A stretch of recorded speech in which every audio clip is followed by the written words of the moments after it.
how are you doing, Senator? My favorite senator from South Georgia. I was talking to that senator. I was talking about the senator from Albany. So,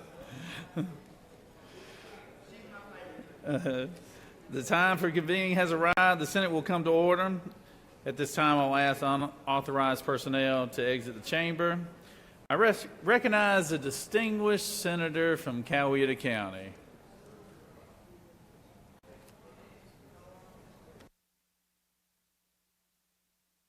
Good morning, Mr. President, and good morning, ladies and gentlemen. Welcome to the Georgia State Senate.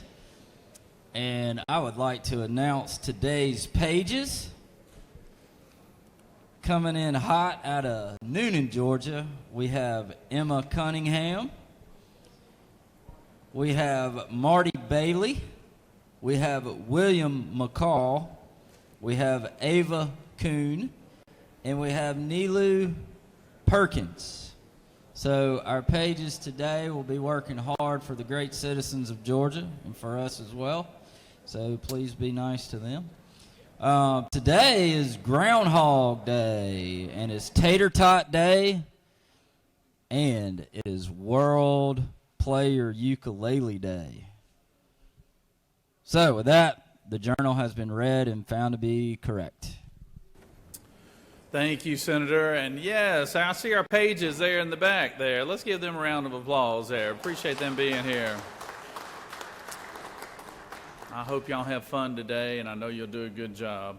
Thank you, Senator from the 28th, for the reading of the journal. Is there objection to dispensing with the reading of the journal? Chair hears none, and the reading of the journal is dispensed with. Is there objection to the confirmation of the journal? Chair hearing none, the journal is confirmed. All senators who have bills and resolutions to introduce, please bring them to the Secretary's desk. Secretary, read the caption. First reading of Senate bills and resolutions. Senate Bill 64 by Senators Robertson of the 29th and others, a bill to be entitled an act to amend Code Section 311014 of the Official Code of Georgia relating to issuance of a new birth certificate following adoption and legitimation. Children and family. Senate Bill 65 by Senators Watson of the 1st and others, a bill to be entitled an act to amend Chapter 1 of Title 33 relating to general provisions so as to authorize the Commissioner of Insurance to take certain action. Insurance and labor. Senate Bill 66 by Senator Hickman of the 4th and others, a bill to be entitled an act to amend Code Section 1562 relating to the number of judges of superior courts so as Judiciary. Senate Bill 67 by Senator Moore of the 53rd and others, a bill to be entitled an act to amend Article 4 of Chapter 11 of Title 16 relating to dangerous instrumentalities and practices so as to provide for protections against the infringement. Interstate cooperation. Senate Bill 68 by Senator Williams of the 25th and others, a bill to be entitled an act to amend Code Section 1614.3 relating to definitions regarding racketeer influenced and corrupt organizations so as to include the offense of dogfighting. Senate Bill 69 by Senator Watson of the 1st and others, a bill to be entitled an act to amend Chapter 3 of Title 50 relating to state flag, seal, and other symbols so as to provide for placement of a monument. Senate Bill 70 by Senator Jones of the 10th and others, a bill to be entitled an act to amend Article 14 of Chapter 1 of Title 10 relating to secondary metal recyclers so as to provide that it shall be illegal for certain Judiciary. persons. Senate Bill 71 by Senator Jones of the 10th and others, a bill to be entitled an act to amend Code Section 46-311 relating to manner of writing. Public safety. Senate Bill 72 by Senator Jones of the 10th and others, a bill to be entitled an act to amend Part 1 of Article 10 of Chapter 6 relating to general provisions relative to stopping, standing, and parking so as to provide for the designation of electric vehicle. Transportation. Senate Bill 73 by Senators Tillery of the 19th and others, a bill to be entitled an act to amend Part 1 of Article 2 of Chapter 5 of Title 46. Regulated industries. Senate Bill 74 by Senators Tillery of the 19th and others, a bill to be entitled an act to amend Titles 10, 15, and 51 relating to commerce and trade, courts, and torts, Judiciary. respectively. Senate Bill 75 by Senators Parent of the 42nd and others, a bill to be entitled an act to amend Part 3 of Article 4 of Chapter 11 of Title 16 relating to carrying. Senate Resolution 76 by Senators Kirkpatrick of the 32nd and others, a resolution encouraging any organization that administers or conducts high-risk athletic activities for children 14 and under. Children and family. Senate Resolution 82 by Senator Summers of the 13th and others, a resolution proposing an amendment to the Constitution so as to authorize the tax commissioner, subject to local governing authority approval, to waive certain Banking. delinquent... That completes the order, Mr. President. First readings and references to House bills. House Bill 57 by Representative Anderson of the 10th, a bill to be entitled an act to authorize the governing authority of the town of Tallulah Falls to levy an excise State tax. and local government. House Bill 58 by Representative Anderson of the 10th, a bill to be entitled an act to authorize the governing authority of the city of Sky State and Valley. local government. House Bill 59 by Representative Anderson of the 10th, a bill to be entitled an act to authorize the governing authority of Rabun County to levy an excess tax pursuant to State and local subsection. government. House Bill 60 by Representative Anderson of the 10th, a bill to be entitled an act to authorize the governing authority of the city of Clayton to levy an excise tax pursuant to State and subsection. local government. House Bill 61 by Representative Anderson of the 10th, a bill to be entitled an act to authorize the governing authority of the city of Dillard to levy an... State and local government. That completes the order, Mr. President. Secretary will read the report on standing committees.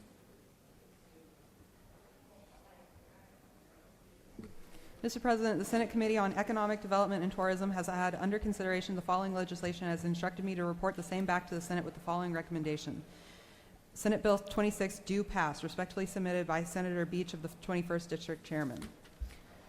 Mr. President, the Senate Health and Human Services Committee has had under consideration the following legislation and has instructed me to report the same back to the Senate with the following recommendation. Senate Bill 1 do pass by substitution. Respectfully submitted, Senator Watson of the 1st District Chairman.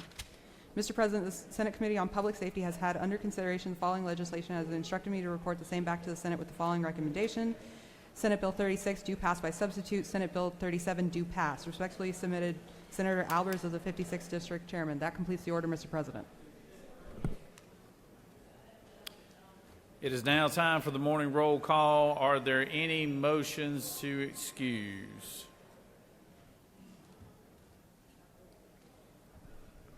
Senator from the 33rd. Thank you, Mr. President. Good morning, y'all. I ask for unanimous consent to excuse the following senators for business outside the Capitol, number 38 and number 5.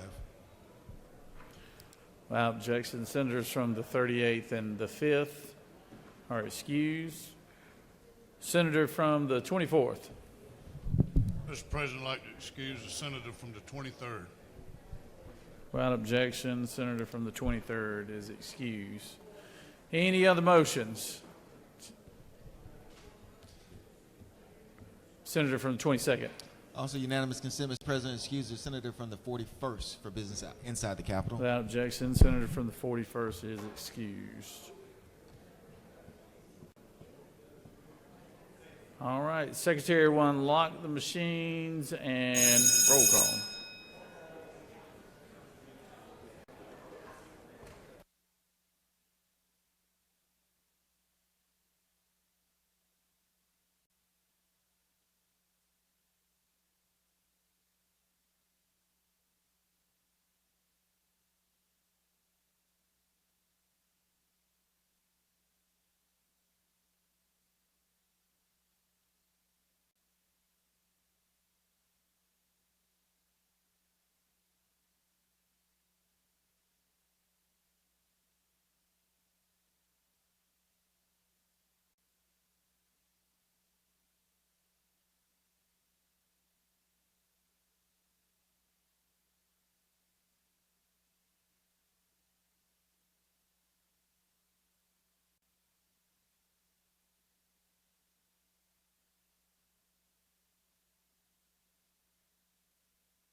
Senator from the 33rd, what purpose do you rise? Thank you, Mr. President. Ask for unanimous consent to excuse the senator from the 40th for business outside the Capitol. Without objection, Senator from the 40th is excused. Thank you.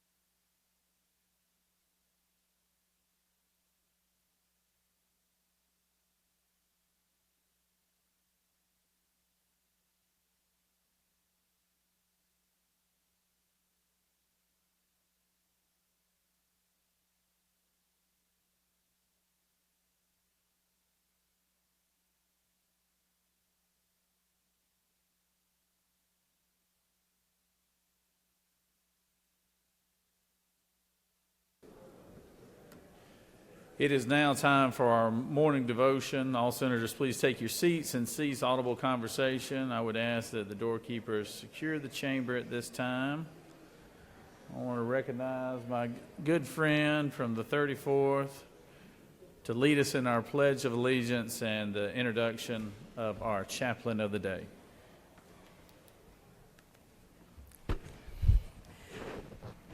Would you all stand with me for the pledge? I pledge allegiance to the flag of the United States of America and to the republic for which it stands, one nation, under God, indivisible, with liberty and justice for all. And now the Georgia flag. Pledge allegiance to the Georgia flag, the principles to which it stands, wisdom, justice, and moderation.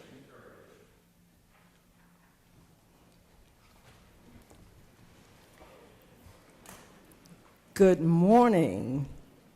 I am so honored to have the opportunity to have Reverend Otis Byrd, a native of Atlanta, born to his mom, Diana Byrd. Ms. Byrd, would you just please stand? His mom is here. All right. And he's a graduate of Roswell High School, and in 2020, a graduate of Morehouse College, earning his Bachelor's of Arts degree in music with a concentration in conducting. While matriculating, he toured and was a soloist with the world-renowned Morris Brown on my mind, not Morris Brown, Morehouse College Glee Club. Otis has been singing since a child, yet much of his rich spiritual foundation from his home church, Lindsay Street Baptist Church, under the pastorate of Reverend A.A. Motley, and Christ Fellowship of Atlanta, under the leadership of Pastor Chuck Strong. Growth continued as he started directing choirs at the age of 15 and continued to serve the leadership of music ministries of Woodward Baptist Church under the pastorate of his late father, Gospel Tabernacle Church, Bishop Wiley Jackson, Midway Missionary Baptist Church, Reverend Edward S. Reynolds, and Mount Carmel Baptist Church. Reverend Timothy Fleming, Sr., currently he serves the historic Antioch Baptist Church North in Atlanta, where most of you already have heard me brag about it, is my home church where I've been there all my born days. Georgia has served that in Atlanta, Georgia, and has served that congregation for over 15 years under the leadership of Reverend Dr. C.M. Alexander and currently Pastor Kenneth L. Alexander. Minister Byrd has served as the Director of Music Consult for the Martin Luther King Jr. Chapel Choir of Morris Brown College and is the founder and director of Otisburg Jr., the Adoration and Community Choir, founded in 2007. They leased their debut project, The Experience, in 2010, and their single, He Is, in June 2016. Under his leadership, Adoration has shared the stage with such greats as Ricky Dillard, Hezekiah Walker, Pastor Charles Jenkins, Natasha Bedingfield, Kelly Clarkston, and many others. On June 25th, 2017, Minister Byrd preached his trial sermon and was licensed as a minister in the Lord's Church. Currently, he is a senior in the Master of Divinity program at Princeton Theological Seminary. As a minister, I can't say that one. He has conducted the chapel chorus, recognized the gospel chorus, interned at the Office of Religion Life at Princeton University, serving both University Chapel and Hallelujah Church, and interned at Alfred Street Baptist Church in Alexandria, Virginia. I read all of that because we don't get a whole lot of young guys that are in the ministry. But this is a dynamic minister who is up and coming and has his own rights, even though he is the son of a pastor. If you all will help me welcome Minister Otis Byrd.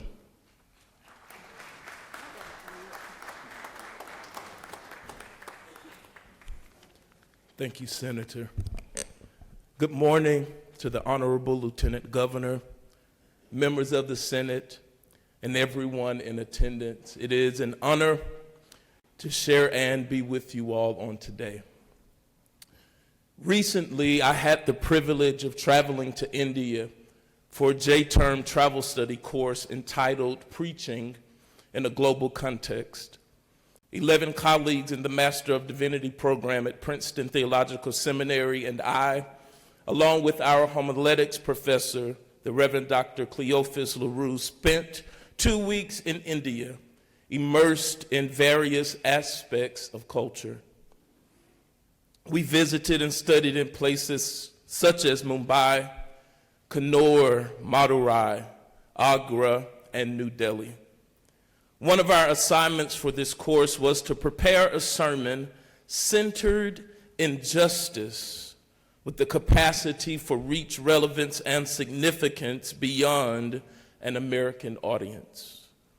For this task, Professor LaRue offered us recommendations for biblical passages in which to ground our messages, one of which was Micah 6 and 8. This prophetic pericope reads, God has told you, O mortal, what is good, and what does the Lord require of you, but to do justice and to love kindness and to walk humbly with your God. After quoting these words, Dr. LaRue stopped giving the lecture to provide off-script commentary. He said to us, we often know what we require of God, but how often do we take the time to critically and carefully consider what God requires of us? We often know what we require and desire of our spouses, children, family, friends, and jobs, but how often do we inquire what is required of us? Today, I ask us to consider this question: what is required of us? For all that the universe blesses us with, for all that the land and non-human creation provides for us, for the air we breathe, for the joys and privileges we enjoy, for the food we often eat, grown, harvested, and processed by those who themselves go hungry. I ask, what is required of us?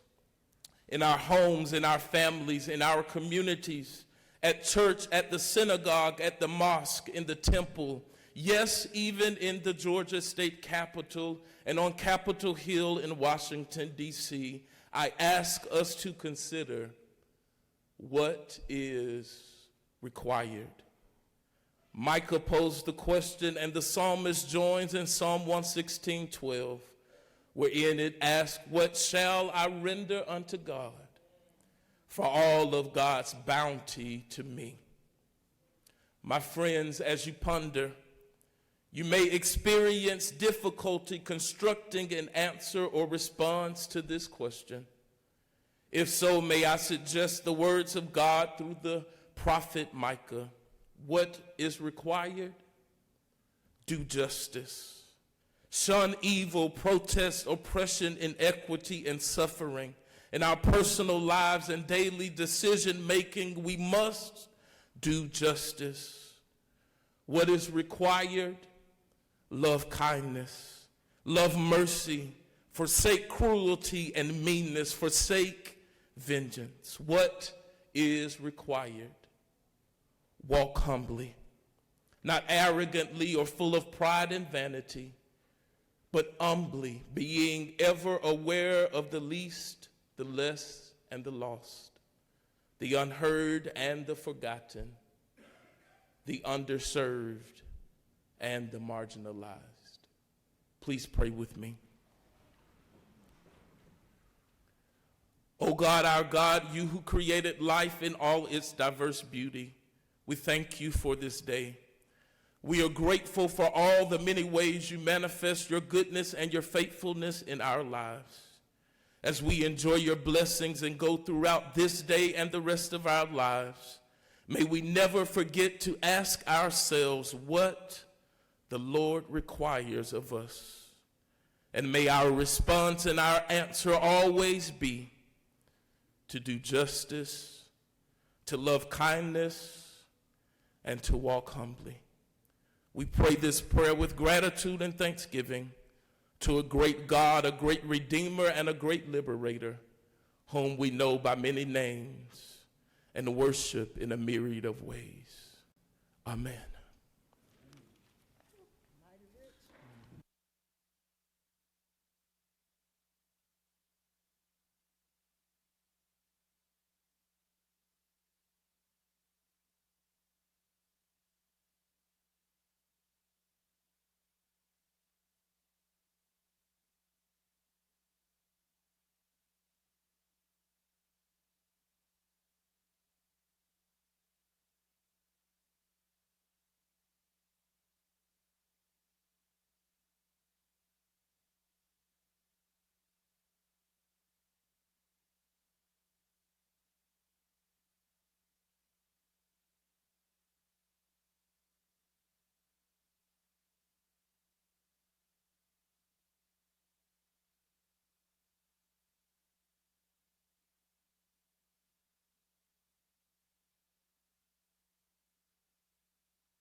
We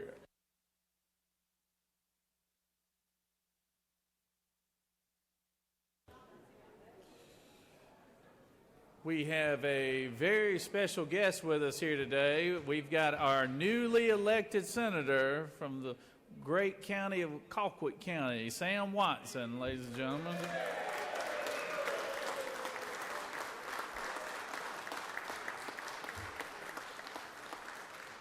Sam and I got elected to the General Assembly the same year. It's hard to believe it's been 10 years ago. We were young men back then, Sam, but he ran for the Senate seat that came available from our good friend Dean Burke, and he's going to be a great addition to this body, and it'll be a little learning curve, but we're going to get you there for coming from the House and everything. So glad to have you, and congratulations on your victory, Sam. Thank you.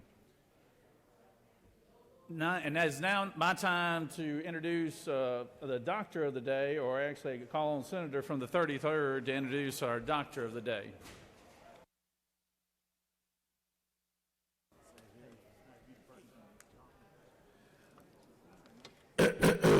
Thank you, Mr. President, my fellow senators, colleagues, friends, and y'all. Today I have the privilege of introducing the Doctor of the Day. Dr. Emerson is a board-certified urologist, member of the American Urologists Association, fellow of the American College of Surgeons, member of the American Medical Association, and a board member of Cobb County Medical Society. Dr. Emerson is a graduate of Georgia State University, Go Panthers. He attended the Medical College of Georgia and received his medical degree in 1983. He then finished 2 years of general surgery training at the Medical Center of Central Georgia in Macon, followed by 4 years of urology training at the Ochsner Clinic in New Orleans, for y'all from down south. Dr. Emerson returned to Georgia and joined a four-man group of urologists in Marietta in 1989. He also became a member of MAG upon his return. In 1996, he became managing partner of his group and later president. He expanded his group to service 4 hospitals, added an additional 11 urologists, and built a specialty surgical center with the help of his partners. In 2006, Dr. Emerson was appointed to the Medical Association of Georgia, excuse me all, I'm a little slow here, from Cobb County Medical Society, and was president of Cobb County Medical Society in 2010.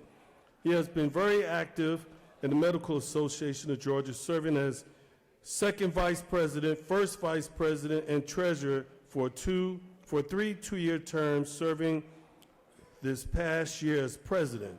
He is currently the president of the Medical Association of Georgia.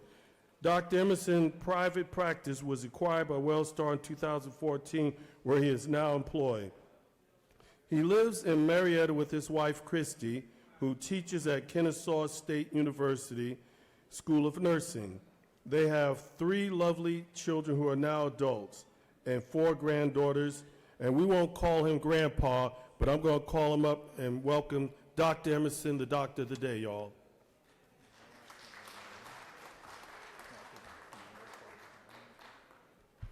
Thank you very much, and it is a privilege to be here. I'm available for anybody who needs me.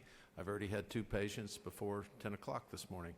So I want to thank all of you for the work you do. If we had to run for our position as a physician every 2 or 4 years, I doubt many of us would be in the profession. You work hard, you do a lot for the state of Georgia, and I think we live in one of the best states in this country, and I thank you for all you do. I'll reinforce the fact that I am a urologist, and most people eventually need a urologist. So if anybody has any questions or needs any advice related to that, I'm happy to entertain a visit with you up at the medical aid station, and happy to give you my card, which has my cell phone on it. But thank you so much for all you do for the state.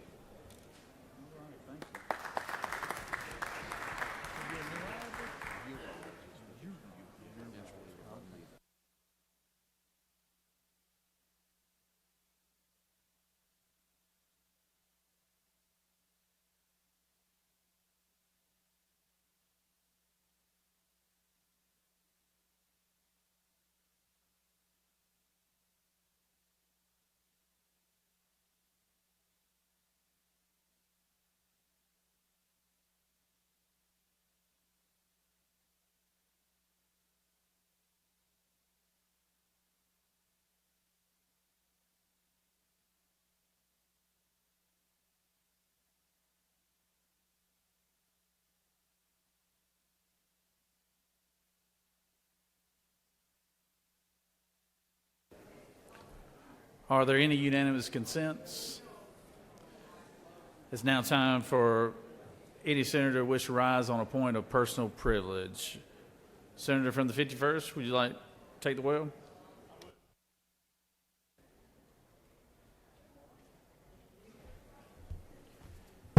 Thank you, Mr. President. Colleagues, today on our consent calendar, you'll notice Senate Resolution 81.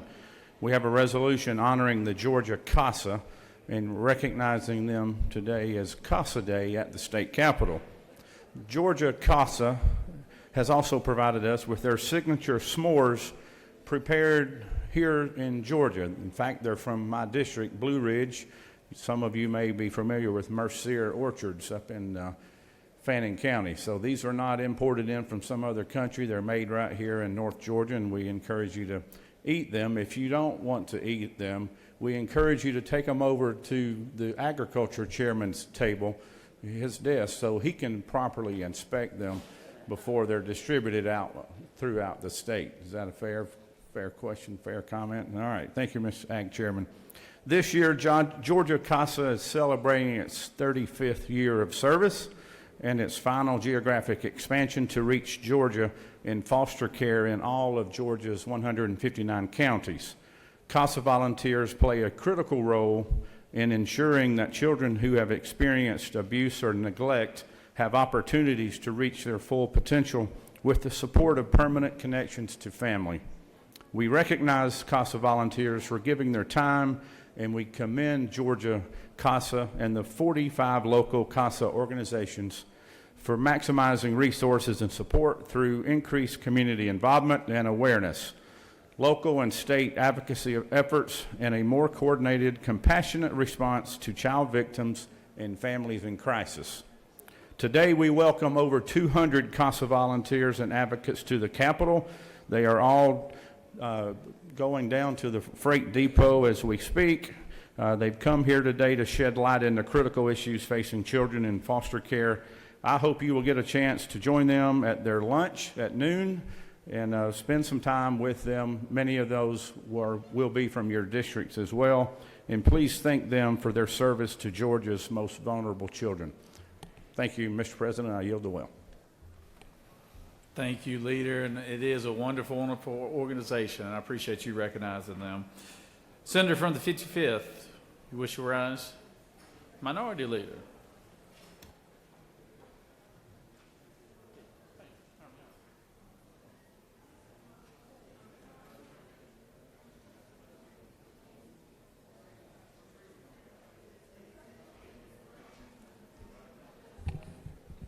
Thank you, Mr. President and members of the Senate.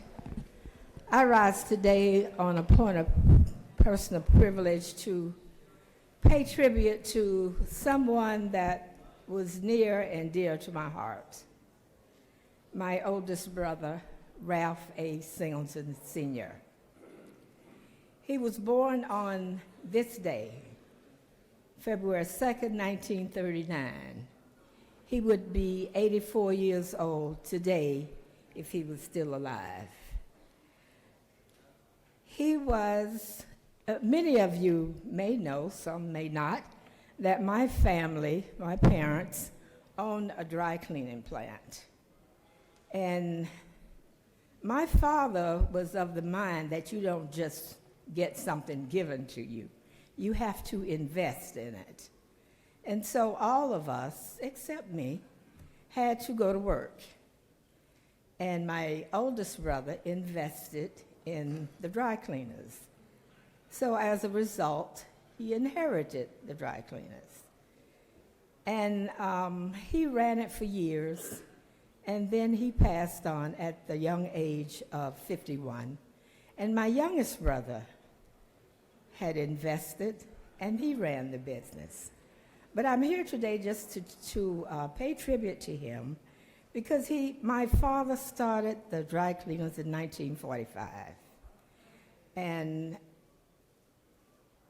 my oldest brother was the owner and operator of Singleton Dry Cleaners, which he coined the phrase, the PhDs of dry cleaning. He was a life member of the NAACP, the founding president of the Second Avenue Merchants Association, which is located on Mary McLeod Bethune Boulevard now, a member of the Volusia County Chamber of Commerce, a member of the West Side Business and Professional Association, and many others. He coached Little League baseball and football. Tomorrow in Daytona Beach, there will be a dedication, the third annual City of Daytona Beach Midtown Community Development Black History Banner Project. The banner will be displayed on International Speedway Boulevard, and the information that I just gave you will be printed on the banner with a picture.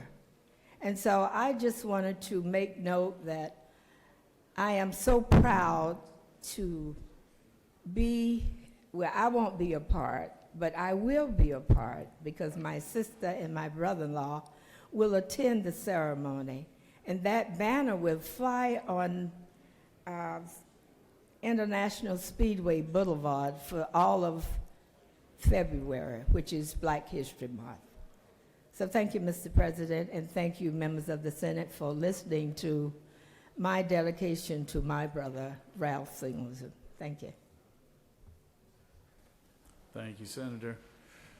Senator from the 39th, you wish to rise?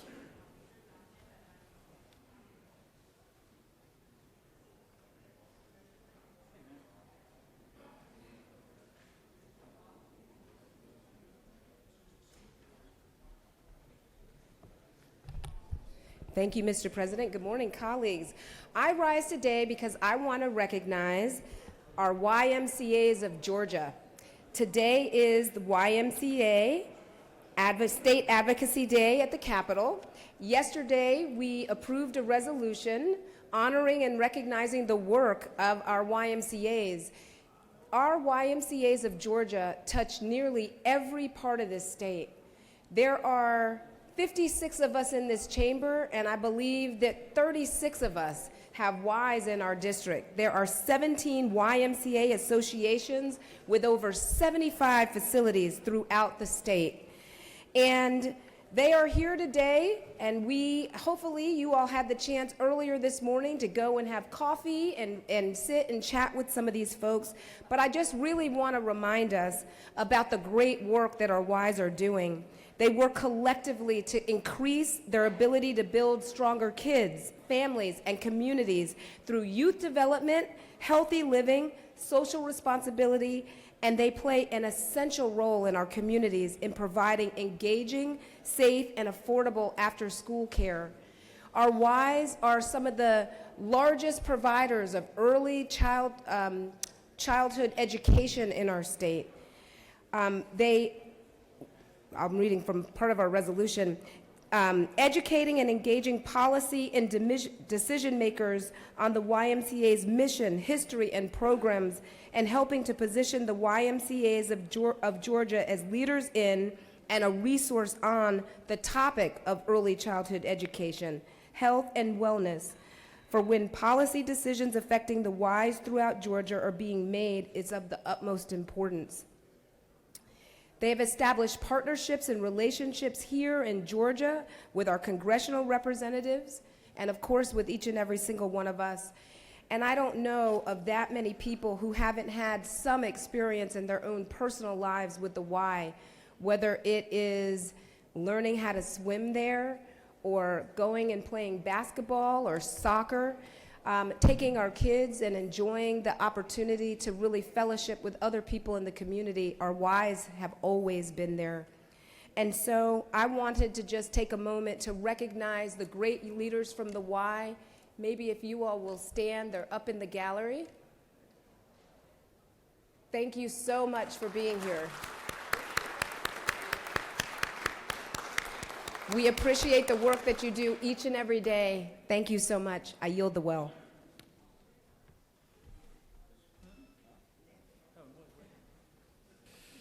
Thank you, Senator.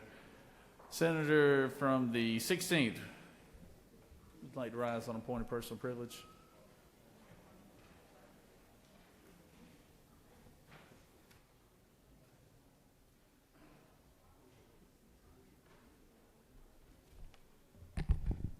Thank you, Mr. President. I appreciate it. On your desk this morning, it looks like, well, before that, it looks like we will be dealing with issues of gambling.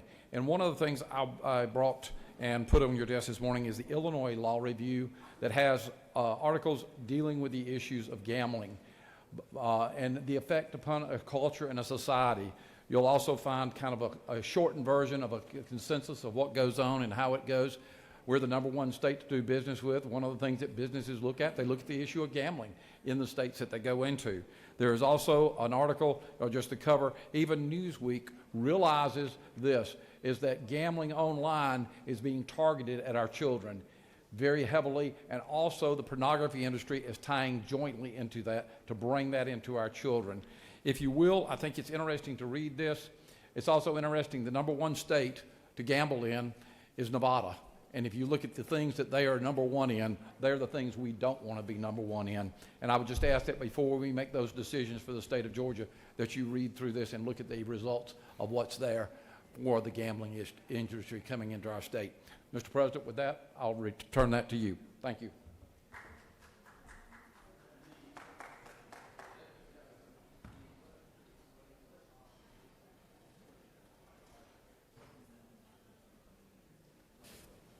Thank you, Senator. Senator from the 8th, like to rise on point of person, our distinguished agriculture commissioner. It was Lowndes County Day yesterday, too. wasn't it? Yes, it was, Mr. President. Thank you. I just, with Tyler Harper leaving and becoming the Commissioner of Agriculture, I've assumed the role of being chairman of the Sportsman's Caucus, which we're going to have some sign-up sheets for everybody real soon. I just wanted to make an announcement that this coming Monday is going to be Keep Georgia Wild Day at the Capitol, and we're going to be assembling on the South Wing steps at 9 o'clock. The governor, the Speaker of the House, Lieutenant Governor, Commissioner Mark Williams, and we're going to be celebrating the great outdoors and celebrating our great rich heritage of hunting and fishing in this state. So I hope you all will enjoy us. I hope you will join us. And also want to give a special shout out to my good friend Sam Watson. Sam, welcome. Sam and I have been friends since we were teenagers. We were fraternity brothers in college together, and he's a great American, and he's going to make a great addition to this chamber. So, Mr. President, I appreciate it. I yield the well. Thank you, Senator. I now call on the senator from the 35th. Would you just like to speak from your desk there? Okay. All right.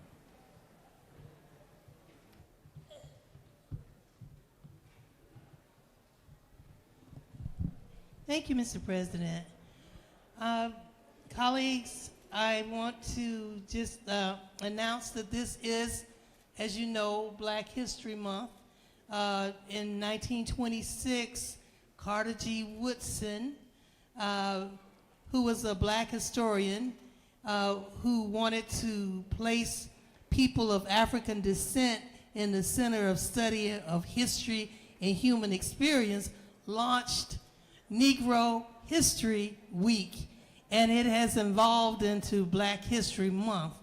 So in celebration here, you have a flyer on your desk inviting you to come over on Monday to room 307 in the Coverdale Legislative Office Building, and we are going to celebrate Rosa Parks. And there is an effort on a national level to make her birthday national holiday. And it's moving fast. So anyway, this is our celebration, and I hope that you will join us. We will have refreshments, and also invited to come on the Senate floor will be her living niece, who looks just like her, I think, and two of her great nieces. So again, Black History Month, and we invite everybody to celebrate with us. Thank you. Thank you, President. I yield the will. Thank you, Senator. Senator from the 14th, would you like to rise on a point of personal privilege? 14th, Senator.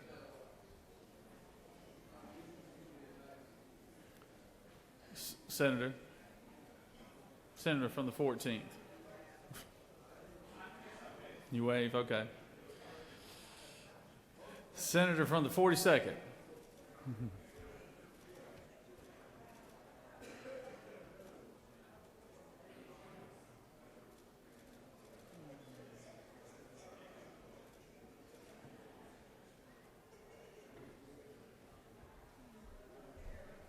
Thank you, Mr. President. I rise today, colleagues, to address an issue I know that we all agree on: the well-being and safety of our children.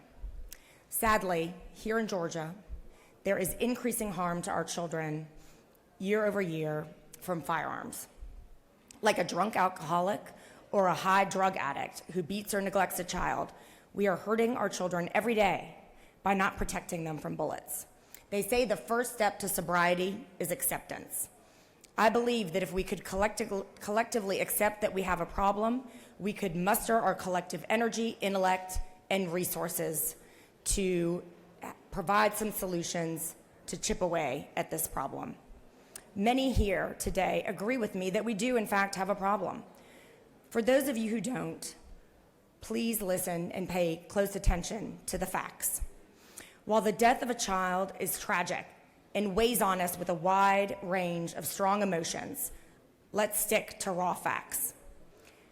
The facts are that for several years running now, firearms are the #1 cause of death of children ages 0 to 17 in the United States and in Georgia. More than motor vehicle accidents. In Georgia, an average of 161 children and teens die by guns every year. 73% of children under 10 years old live in homes with guns and report knowing the location of the firearms in their homes. 36% had actually handled those firearms. 1/3 of handguns are stored unlocked and loaded. And parents report that they don't believe that their children know where the guns are, but the children report that they do. States with laws on the books that require firearms to be locked have 68% fewer suicides by guns than states without these laws. Georgia, we do not have such safe storage laws. In this topic, we're also not responding to our constituents. 70% of people, regardless of political affiliation or how they interpret the Second Amendment, support laws that require guns to be properly locked and stored to prevent children from accessing them. Safe storage of firearms away from children, SB 75, which I filed yesterday and was first read today, would not stop every childhood injury or death from firearms, but saving even one life is worth our effort. The shocking case in Virginia, where a 6-year-old very recently shot his teacher, is a prime example of the widespread consequences of legislative and parental failure to prevent kids' access to guns. A teacher, a most valuable asset to our community, was seriously injured. A 6-year-old's life is forever marked, and the school district is having to allocate precious resources to defend itself against a preventable lawsuit. SB 75 would require that a gun owner be charged if a minor gains access to a firearm that the owner failed to secure or left in a place that the child could access. This legislation would hold the negligent party responsible, and we will no longer be able to label these careless incidences tragic accidents, because they are not tragic accidents. They're predictable, and they are the result of negligence.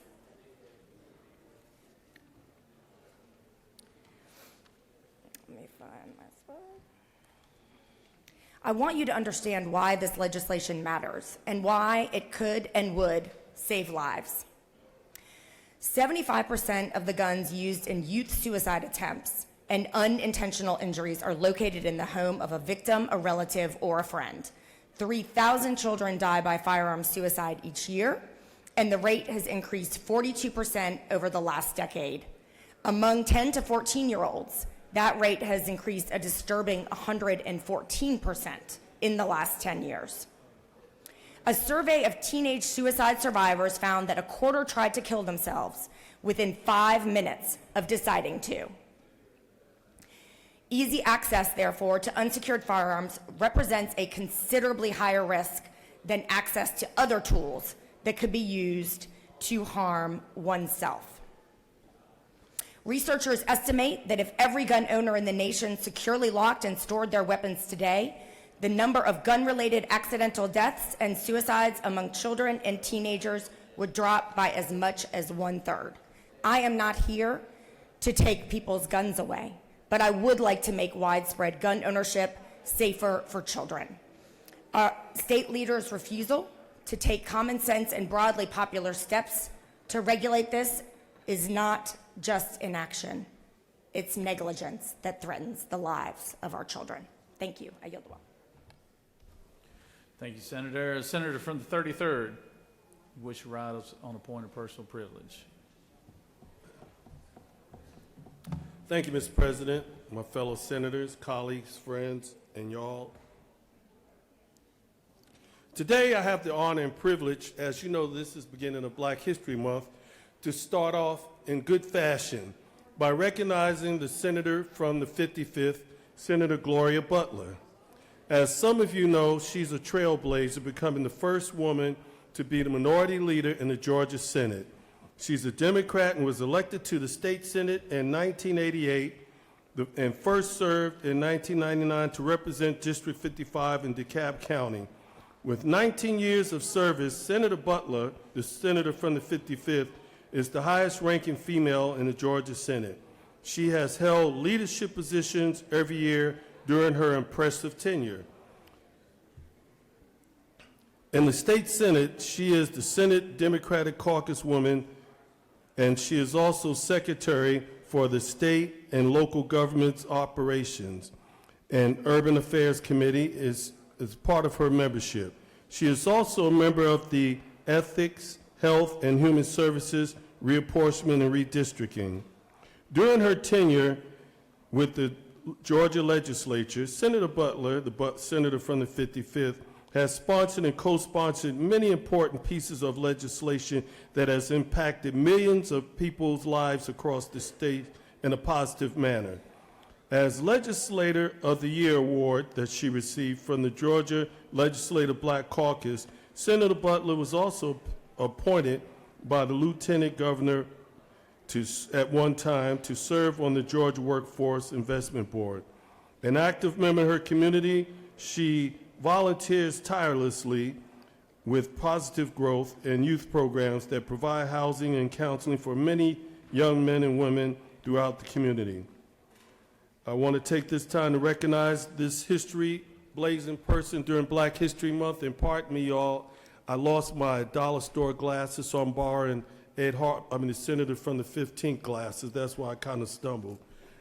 And I yield the well. Thank you.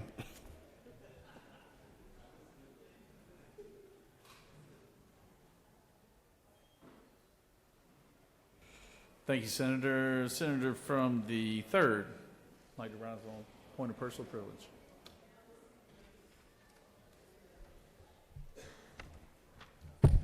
Thank you, Mr. President. I rise just to note to my colleagues that you'll notice on your desk an invitation from the Brunswick Golden Isles Chamber of Commerce to attend our State Leadership Recognition Dinner, which is on the 21st of February. There'll be a bunch of folks coming up from Brunswick, and I promise you they're bringing the entire recent shrimp crop, which will be cooked for you. So please come join us. Thank you. I yield the will.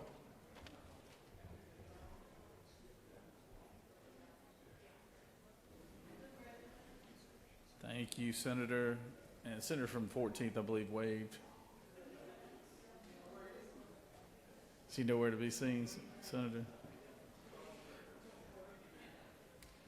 Well, Twitter is activated right now, you know. Does any other senator wish to rise on a point of personal privilege? You have a consent calendar of privileged resolutions before you. Does any senator wish to remove a resolution from the consent calendar? Is there objection to the adoption of the resolutions on the consent calendar? Chair hears none, and the calendar is adopted. Are there any motions to withdraw or commit? Chair hearing none.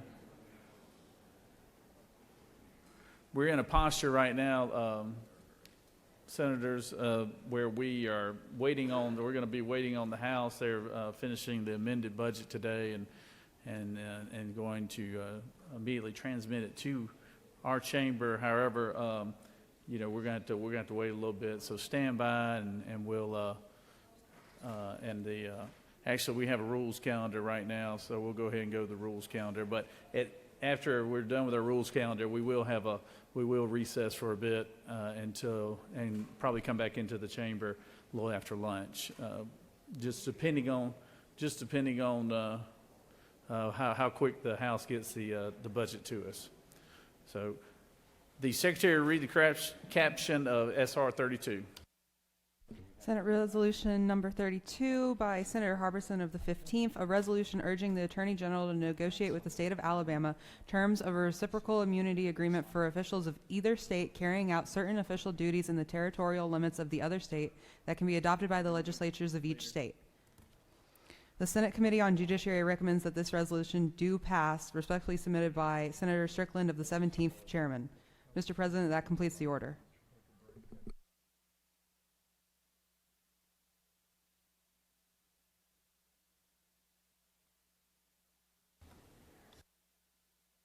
Recognize the senator from the 15th. Speak to the measure. The Dean of the Senate. Thank you, Mr. President. This is a very simple resolution, reciprocal immunity resolution urging the Attorney General to negotiate with the state of Alabama to have some immunity for our workers when they go over in Alabama for law enforcement and or rescue operations and things of that sort. From myself, the Columbus delegation, as well as the senator from the 29th. So if there are no questions, Mr. President, I would yield the well. You have no questions, Senator. Thank you, Mr. President.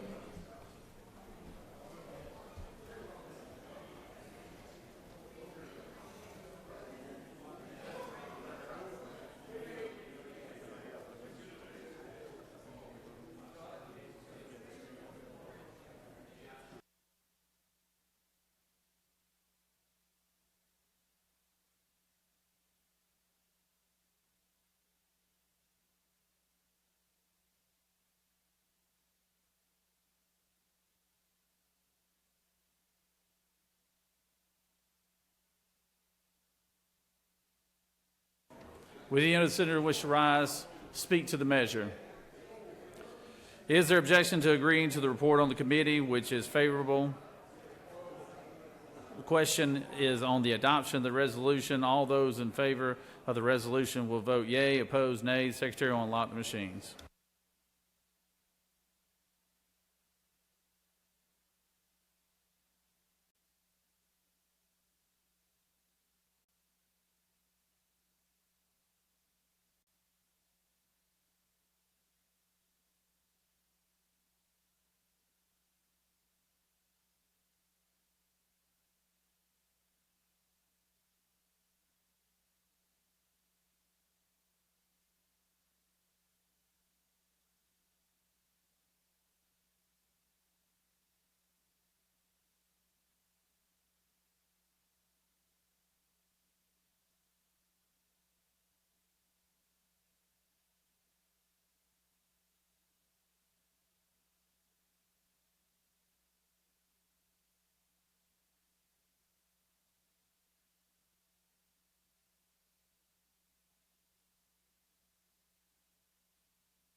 On the adoption of the resolution, the yeas are 52 and the nays are 0.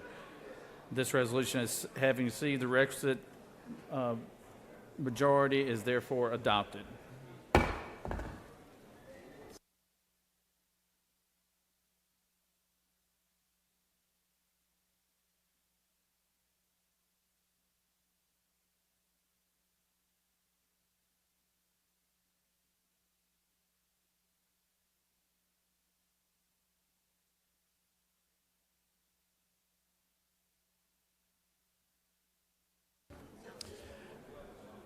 As stated earlier before, we're waiting on the amended budget from the House, so we're going to stand at ease until 12:15, and then we'll reconvene at 12:15. Hopefully, they'll be finished with the amended budget. Senator from the 34th, what purpose do you rise? You would like to speak in the well? Go ahead.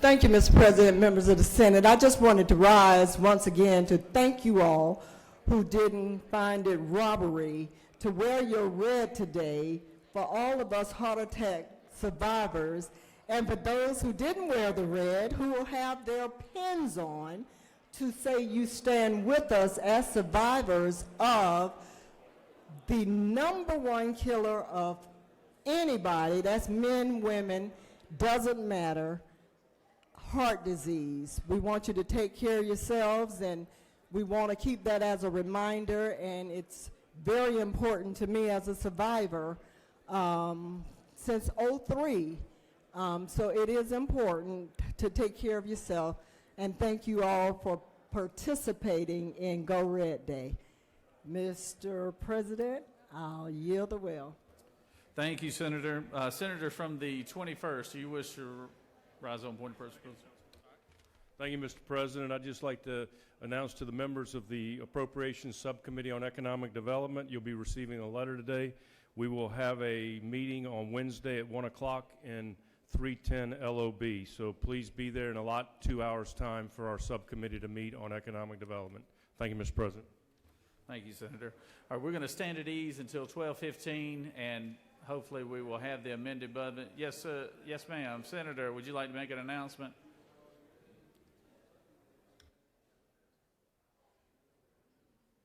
Senate.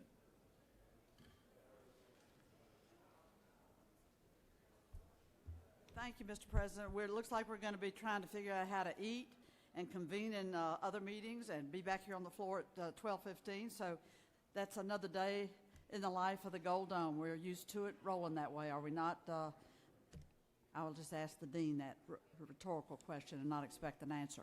But I'm here to let you know about one more lunch that's weekly on Thursdays, and that's the Georgia Working Families Legislative Caucus lunch. And upon noon or upon adjournment, if you've got the bandwidth, please join us in 307 for the in-person lunch meeting and presentations on budget items. Thank you very much. I hope to see as many of you as are able to attend the luncheon for the Working Families Caucus, 307 CLOB. Thank you. Thank you, Senator. And we're going to go ahead and read the announcement for committee duties today. So, Secretary, read the announcements. The Rules Committee meeting is canceled. The Children and Families Committee meeting is canceled. The State and Local Government Operations Committee will meet at 2 p.m. in 125 of the Capitol. The Regulated Industries and Utilities Committee meeting is canceled. The Public Safety Committee meeting is canceled. The Judiciary Committee will meet at 3 p.m. in 307 CLOB. That completes the order, Mr. President.